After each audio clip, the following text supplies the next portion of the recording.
السلام عليكم إخوان، لاباس بخير؟ كلشي بخير صحيحة الحمد لله. اليوم جيتكم بواحد فيديو جديد إن شاء الله. شحال هذا وأنا ما بقيت تحركش، الجمود والكسل هو اللي خلانا نديرو بحال هكا. اليوم غندير لكم واحد الفيديو جديد، يعني إطلالة جديدة على الطويرات ديالنا. مرحبا بكم. الطويرات تبارك الله في حالة جيدة. الهوات راه عارفين الأمور كيفاش غادية، يعني ديما النظافة وديما الدواء والمراقبة. الإنسان إلا ما راقبتيش الطويرات راه وهملتيهم راه غيتكشرو، يولو بحال هادوك الشمكارة ديال الزنقة، قاع مكشترين موسخين. الانسان خصو يتهلا في الطويرات، الا بغى الطويرات ديالو يبقاو نقيين، يبقاو بصحه جيده. ديما يحيد ليهم، ينقي ليهم الزبل ديالهم بلاصتهم، وان ديما المشربيات وسميتو الوكالات يتغسلوا مزيان، ومره القفز تا هو يتعقم.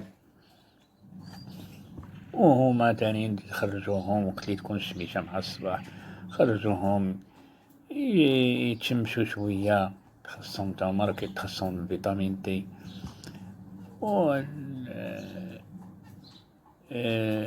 سميتو وهادوك الوقافات اللي كيقولوا لهم الميرتافيات وداكشي كلشي تحيد، والمأكلات والوكالات وكلشي يتغسل في جافين مزيان، التعقيم مزيان.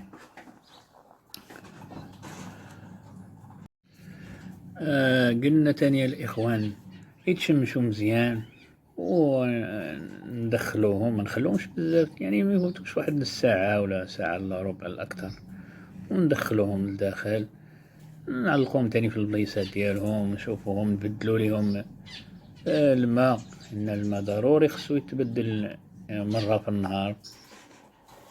ونشوفو تاني إلا خصهم ماكلتهم، نعاودو نقادو ليهم المسائل ديالهم، نحطو ليهم الماكلة ديالهم، نديرو ليهم الباطي ديالهم،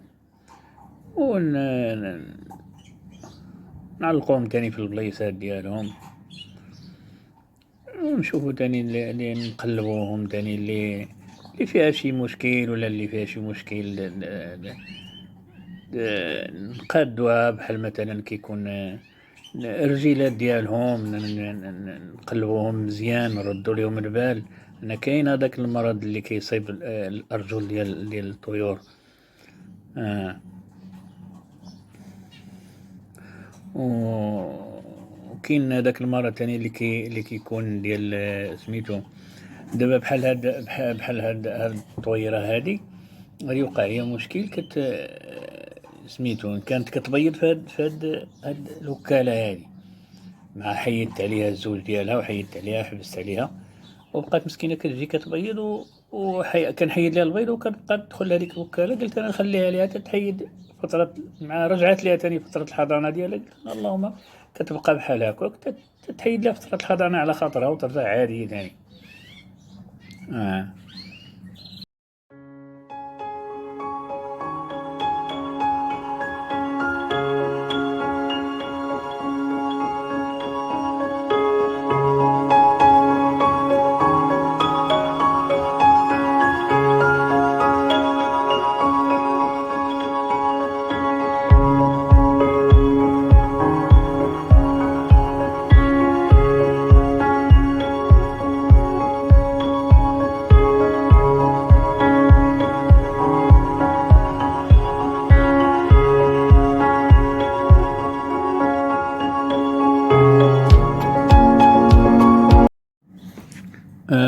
كنشكر جميع الإخوان اللي كيدعمونا اشتراك، وكنشكر جميع الإخوان اللي تابعونا، وشكرا جزيلا، شكرا، والسلام عليكم ورحمة الله.